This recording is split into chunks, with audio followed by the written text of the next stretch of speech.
Shalom, salam berkat dari kami untuk pendengar sekalian. Saat ini pendengar akan diberkati dengan program Hari Ini Harinya Tuhan bagian yang ke-8. Sebuah program rohani tentang doktrin Alkitab yang menolong kita untuk semakin tertanam dalam kebenaran firman dan bertumbuh dalam kemuliaan. Bersama hambanya, Pendeta Gilbert Lumwendong, STH. Banyak orang merasa doktrin Alkitab sebagai sesuatu yang membingungkan. Tetapi tahukah saudara bahwa doktrin Alkitab intinya adalah memahami Alkitab dengan benar, dengan pemahaman yang sistematis, sehingga kita terus dapat tertanam di dalam kebenaran firman, sehingga kita terus bertumbuh di dalam kemuliaan Allah. Buka hati saudara sekalian untuk menerima berkat-berkat firman-Nya hari ini. Kebanggaan kita sebagai orang-orang percaya bahwa Allah yang kita sembah di dalam Yesus Kristus Tuhan adalah Allah yang hidup. Karena Dia Allah yang hidup, Dia bukan hanya sebuah konsep bahwa Allah tinggal di sorga, tetapi karena Dia Allah yang hidup, maka Dia adalah Allah yang selalu hadir. Dia selalu beserta kita, karena itu Dia disebut Immanuel. Dan bukan hanya Dia selalu hadir, Dia beserta kita, bahkan Dia juga menampakkan diri di tengah keseharian kita. Sehingga selalu saya katakan bahwa anak Tuhan yang hidup dekat dengan Tuhan tidak pernah akan merasa sendiri, tidak pernah akan merasa kesepian, karena dia selalu bisa melihat bahwa Tuhan hadir. Tuhan menampakkan diri, Tuhan menyatakan kehadirannya bagi setiap kita yang memerlukannya. Nah, pertanyaannya, bagaimana Tuhan menampakkan diri dalam kehidupan kita? Yang pertama saya pelajari, Dia menampakkan diri melalui jawaban-jawaban doa kita. Saudaraku yang kekasih dalam Tuhan, waktu kita berdoa, kita tahu bahwa Allah kita bukan Tuhan yang jauh. Kenapa? Karena kita merasa betul bahwa Dia menerima doa-doa kita. Itu sebabnya setelah kita berdoa ada kelegaan dalam hati kita. Kita tahu kita sudah menyampaikannya kepada Tuhan. Nah, bagaimana Dia menampakkan diri dalam kehidupan kita? Waktu kita mulai melihat jawaban-jawaban doa kita, berarti kita tahu my God is real. Allah kita nyata, Dia hadir, Dia menampakkan diri. Betul, mata jasmani kita tidak bisa melihat karena Dia Allah roh adanya. Tetapi jangan salah, kita bukan hanya manusia daging, kita juga adalah manusia roh. Dan dalam iman dan ketaatan, waktu kita melihat doa-doa kita dijawab, maka kita tahu Tuhan sedang hadir, Tuhan sedang menampakkan dirinya, Tuhan sedang menyatakan kuasanya, Tuhan sedang membuktikan kasih yang sempurna bagi kita. Haleluya. Berarti bagaimana Tuhan menampakkan diri? Dia menampakkan diri melalui jawaban-jawaban doa kita. Yang kedua, bagaimana Dia menampakkan diri? Tuhan menampakkan diri dalam kehidupan kita melalui ketenangan kita di tengah masalah. Waktu kita menghadapi masalah, lalu kita tenang di tengah masalah, kita tahu bahwa Tuhan hadir di tengah-tengah kita. Tuhan menyatakan dirinya buat kita, sehingga secara manusia kita bingung sendiri. Aduh, masalah saya kok berat banget ya. Tetapi dalam roh kita bisa berkata begini, aduh, saya tenang banget ya. Saya tahu banget bahwa Tuhan beserta saya. Saya tahu persis bahwa Tuhan pegang tangan saya. Saya tahu pasti bahwa Dia yang menguatkan saya. Dan waktu kita mendapat kekuatan di tengah masalah, maka kita tahu persis bahwa Allah kita bukan Allah yang mati. Allah kita bukan hanya Allah yang tinggal di surga, tetapi Allah kita adalah Allah yang melangkah turun, Allah yang Immanuel hadir di tengah-tengah kita, menampakkan diri, menyatakan kuasanya karena kedahsyatan kemuliaannya. Haleluya. Berarti jelas yang pertama Dia menampakkan diri melalui jawaban-jawaban doa dalam hidup kita. Yang kedua, Dia menampakkan diri melalui ketenangan kita di tengah masalah. Dan yang ketiga, Dia menampakkan diri melalui suara Roh Kudus yang memberi bimbingan buat kita di masa-masa sukar, di masa-masa mencekam, di masa-masa kita panik dan bingung. Kita perlukan suara Roh Kudus. Kita perlukan tuntunan hikmat pewahyuan dalam hidup kita.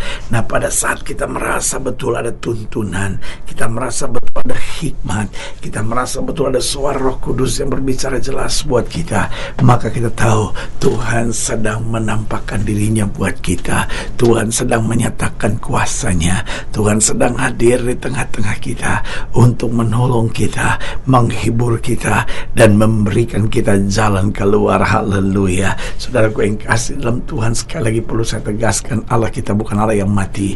Dia adalah Tuhan yang hadir.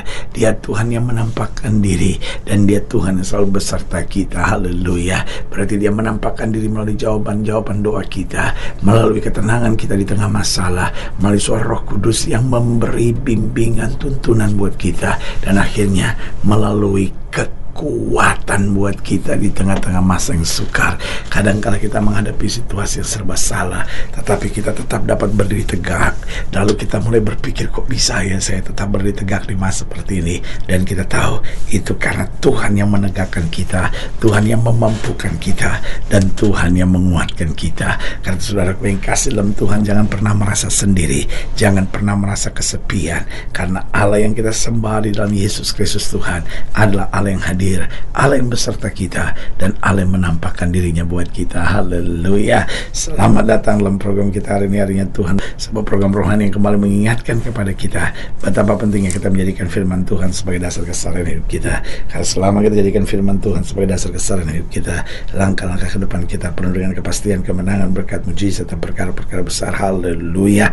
Dan kita sedang membahas tentang Tuhan menampakkan diri, bahwa Allah yang kita sembah bukan hanya Allah yang tinggal di sorga, tapi Dia hadir, Dia menampakkan dirinya, dan Dia senantiasa melakukan perkara-perkara dahsyat di tengah kita. Nah, saudaraku yang kasih dalam Tuhan, dalam pembahasan tentang Tuhan menampakkan diri, kita mau sama-sama belajar Ulangan 31 ayat yang ke-14, Ulangan 31 ayat 14 sampai ayat yang ke-22. Ulangan 31 ayat 14 sampai 22, demikian firman Tuhan di bawah judul perikop pendahuluan nyanyian Musa. Kemudian berfirmanlah Tuhan kepada Musa, sesungguhnya sudah dekat waktunya bahwa engkau akan mati. Maka panggillah Yosua dan berdirilah bersama-sama dengan dia dalam kemah pertemuan, supaya aku memberi perintah kepadanya. Lalu pergilah Musa dan Yosua berdiri dalam kemah pertemuan, dan Tuhan menampakkan diri ke kemah itu dalam tiang awan, dan tiang awan itu berdiri pada pintu kemah. Tuhan berfirman kepada Musa, ketahuilah, engkau akan mendapat perhentian bersama-sama dengan nenek moyangmu, dan bangsa ini akan bangkit dan bertinah dengan mengikuti Allah asing yang ada di negeri kemana mereka akan masuk. Mereka akan meninggalkan aku dan mengingkari perjanjianku yang kuikat dengan mereka. Pada waktu itu murkaku akan bernyala-nyala terhadap mereka. Aku akan meninggalkan mereka dan menyembunyikan wajahku terhadap mereka, sehingga mereka termakan habis dan banyak kali ditimpa malapetaka serta kesusahan. Maka pada waktu itu mereka akan berkata, bukankah malapetaka itu menimpa kita? Oleh sebab Allah kita tidak ada di tengah-tengah kita. Tetapi aku akan menyembunyikan wajahku sama sekali pada waktu itu, karena segala kejahatan yang telah dilakukan mereka, yakni mereka telah berpaling kepada Allah lain. Oleh sebab itu tuliskanlah nyanyian ini dan ajarkanlah kepada orang Israel. Letakkanlah di dalam mulut mereka, supaya nyanyian ini menjadi saksi bagiku terhadap orang Israel. Sebab aku akan membawa mereka ke tanah yang kujanjikan dengan sumpah kepada nenek moyang mereka, yang di tanah yang berlimpah-limpah susu dan madunya. Mereka akan makan dan kenyang dan menjadi gemuk, tetapi mereka akan berpaling kepada Allah lain dan beribadah kepadanya. Aku ini akan dinista mereka, dan perjanjianku akan diingkari mereka.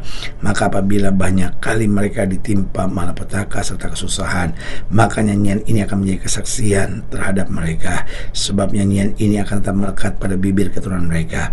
Sebab aku tahu niat yang dikandung mereka pada hari ini, sebelum aku membawa mereka ke negeri yang kujanjikan dengan sumpah pada mereka. Pada Musa menuliskan nyanyian ini dan mengajarkannya kepada orang Israel. Ayat yang ke-15 saya mau bacakan sekali lagi. Dan Tuhan menampakkan diri di kemah itu dalam tiang awan, dan tiang awan itu berdiri pada pintu kemah. Saudaraku yang kasih dalam Tuhan, maka yang harus kita lihat di sini, ketika Tuhan menampakkan diri, kita terpanggil untuk meresponi melayaninya. Kalau sudah pelajari di ayat-ayat bacaan kita, maka kita lihat bagaimana Musa mendorong mereka ketika Tuhan sudah menampakkan diri. Mari kita meresponi. Pertanyaannya, ketika Tuhan menampakkan di dalam hidup kita, apa respon yang tepat? Yang pertama, kita harus ikut Dia dengan setia. Oh saudaraku yang kasih dalam Tuhan, ketika kita tahu Dia telah menampakkan diri dalam hidup kita, maka kita tahu pasti bahwa Dia Tuhan yang nyata, Dia Tuhan yang hidup. Dia bukan hanya konsep manusia yang dikhotbahkan oleh para pemimpin umat, tetapi Dia Yesus yang hidup. Berarti ketika kita tahu bahwa Tuhan menampakkan di dalam kehidupan kita, kita harus ikut Yesus setia sampai mati. Betul, iring Yesus ada tantangan, betul iring Yesus ada pergumulan, betul iring Yesus gak mudah, tetapi akhirnya adalah mahkota kehidupan yang luar biasa. Berarti kita yang menyadari bahwa Tuhan menampakkan diri, yang pertama kita harus ikut Yesus setia. Yang kedua, kita harus selalu mau disempurnakan, karena ketika Tuhan menyatakan dirinya, Tuhan menampakkan dirinya kepada kita, maka ada maksudnya. Dia mau menyempurnakan hidup kita sehingga hidup kita boleh segambar serupa dengan Dia. Yang ketiga, ketika kita menyadari bahwa Tuhan menampakkan diri dalam kehidupan kita, maka kita harus selalu memiliki hati yang lembut. Kita harus ingin senantiasa menyadari apa maksud Tuhan di balik semuanya. Alkitab kan itu berkata, ketika Tuhan berbicara, jangan keraskan hati. Tuhan mau kita ikut Dia dengan setia. Tuhan mau kita selalu harus sempurnakan. Yang ketiga, Tuhan mau kita punya hati yang lembut. Makanya Alkitab berkata dengan tegas, berbahagialah orang yang lemah lembut, karena mereka akan memiliki bumi. Dan yang keempat, orang yang menyadari bahwa Tuhan menampakkan diri dalam kehidupannya, maka kita harus selalu bersemangat melayani Tuhan, karena Dia dahsyat, Dia luar biasa. Dengan apakah kita balas segala kebaikannya, maka itu kita mau melayani Tuhan. Melayani Tuhan pikul salib seumur hidup kita. Kita melayani Tuhan bukan karena kita ingin diberkati, tapi kita melayani Tuhan karena berkat Tuhan sudah terlalu luar biasa dalam hidup kita. Haleluya. Saudara yang dikasih dalam Tuhan, jika saya ingin dilayani lebih jauh, hubungi kami melalui telepon, hubungi kami melalui surat, kunjungi website kami, karena kami ada untuk membawa Bapak Ibu saudara senantiasa lebih dekat pada Tuhan dan mengalami kasih kuasa mujizat yang luar biasa. Haleluya. Secara khusus juga saya mau berdoa, siap saya sakit, berbeban berat, karena saya percaya bagi Allah tidak ada perkara yang mustahil. Nah, saudara-saudara yang didoakan secara khusus, boleh taruh tangan kanan sudah ada, dan kita berdoa. Mari kita berdoa. Bapa, dalam nama Yesus, hamba berbuat yang sakit, hamba berbuat yang beban berat, hamba doa untuk setiap mereka sedang menghadapi masa-masa yang sukar, karena hamba percaya bahwa bagi Allah tidak ada perkara yang mustahil. Bapa, hamba berdoa di dalam nama Yesus, Tuhan jamah yang sakit, Tuhan sembuhkan, yang lemah Tuhan kuatkan, yang susah Tuhan hiburkan, yang jatuh Tuhan angkat, sehingga hari-hari yang penuh kemenangan boleh berlaku. Secara khusus hamba doa untuk mereka yang taruh tangan kanannya di dada. Dalam nama Yesus, anugerah kasih karunia kuasa berkat Tuhan yang sempurna boleh terus mengalir. Mereka yang taruh tangan kanan di dada, Tuhan pulihkan, Tuhan jamah, Tuhan kerjakan mujizat, sehingga hidup kami makin hari makin berkenan kepada Tuhan.